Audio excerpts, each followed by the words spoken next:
বাইকের সিটের নিচে বিপুল পরিমাণ নিষিদ্ধ মাদক লুকিয়ে অন্যত্র পাচার করতে যাচ্ছিল 3 যুবক, কিন্তু শেষ রক্ষা হলো না, ধরা পড়ল পুলিশের জালে।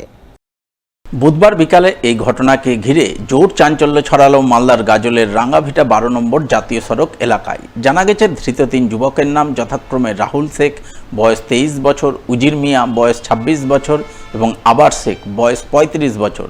তিনজনেরই বাড়ি মালদার কালিয়াচক থানা এলাকায়। এদিন তারা একটি বাইকে চেপে অন্যত্র মাদক পাচার করতে যাচ্ছিল।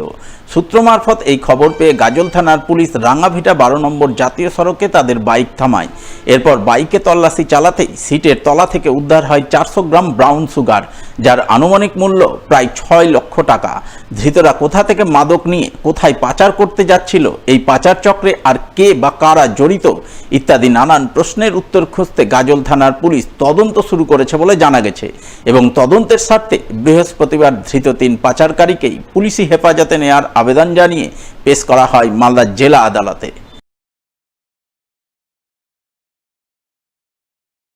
ফাঁকা গৃহস্থ বাড়িতে চুরি, ঘরের তালা ভেঙে গোটা ঘর লণ্ডভণ্ড করে ঘরের দামি জিনিসপত্র, নগদ টাকা কুড়ি, সোনাদানা হাতিয়ে চম্পট দিল দুষ্কৃতীরা।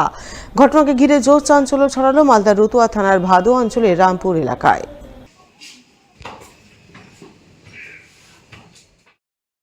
আমার বাড়িতে কালকে চুরি করেছে। আমার ওয়াশিং মেশিন ছিল, তারপরে আমার ফ্রিজ ছিল, আমার এসি ছিল, আমার 5 ভরি সোনা ছিল, টাকা ছিল শোকেসে রাখা 60,000। এগুলো সব কিছু বের করেছে। আমার জমির দলিলপত্র সবগুলো রাখানো ছিল, এগুলো সব বের করে নিয়ে চলে গেছে। এই কিছু দুষ্কৃতীরা ওরাই নিয়েছে। তারপরে আমরা থানাতে জানাই যে এরকম হয়েছে। পুলিশ 4টার সময় গেলাম, জানালাম। তো এখন পর্যন্ত, কালকে হয়েছে, তো এখন পর্যন্ত পুলিশ আমার বাড়ি ইনভেস্টিগেশন করতে আসলো না। এখন আমরা কি করব বলেন তো? আমরা তাহলে আত্মহত্যা করে মরা উচিত আছে। আমাদের পাশে কেউ দাঁড়ায় না। এখন চাইছি যে দুষ্কৃতীরা কারা আছে এটা আমাকে যাচাই করে আমার মালগুলো উদ্ধার করে দিন। বৃহস্পতিবার মালদা মেডিকেল কলেজ হাসপাতাল পরিদর্শন করলেন জেলা যুব তৃণমূলের সভাপতি বিশ্বজিৎ মণ্ডল। এদিন তিনি তার অনুগামীদের নিয়ে গোটা হাসপাতাল ঘুরে দেখেন, কথা বলেন হাসপাতালে চিকিৎসাধীন রোগী সহ তাদের পরিবার পরিজনেদের সাথে। হাসপাতালে চিকিৎসা পরিষেবা পেতে কোথাও কোনো রকম সমস্যা রয়েছে কিনা তা তিনি জানার চেষ্টা করেন।